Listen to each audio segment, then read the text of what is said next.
যেহেতু সে বাজার দেখেছে তার কাছে অনেক বেশি ভালো লেগেছে। তো তারপর আমরা চলে আসলাম গ্রোসারির দিকে।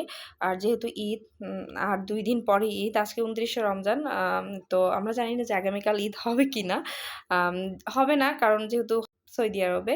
তো আমরা গ্রোসারির বাজারটা করে নিচ্ছি। গ্রোসারি আসলে বাজার করাটা যতটা না সহজ, আমি মনে করি লিস্ট মিলিয়ে ব্যাগে নেওয়াটা ততটাই কষ্ট। তো এই তো আমরা একটা লিস্ট দিয়ে দিলাম, সেগুলো মিলিয়ে দিয়ে দিচ্ছি। এখানে প্রায় আমরা ৳১২,০০০ র গ্রোসারির বাজার করেছিলাম ঈদের জন্য। এটা ছিল চাচির বাজার। আমাদের বাজারটা কিন্তু একদমই আলাদা। তো এই তো আমার লুকটা ছিল এরকম, আমি একদম রোজায় আমাকে ধরে গেছে এরকম একটা লুক। তারপর আমরা চলে গেলাম স্বর্ণের দোকানে। এটা হলো চাচি শাশুড়ির একদম পুরানো একটা স্বর্ণের দোকান। তার একদম রিলেটিভের মতো দোকানটা। তো এখান থেকে আমার যা ভাবলো ঈদে সে একটা গোল্ডের আংটি নিবে। তো সে একটা গোল্ডের আংটি নিয়ে নিল। তো এই তো দেখতে এরকম। তো বলল যে, "ভাবি আংটিটা কেমন?" আসলে দেখতে অনেক বেশি সুন্দর। এটা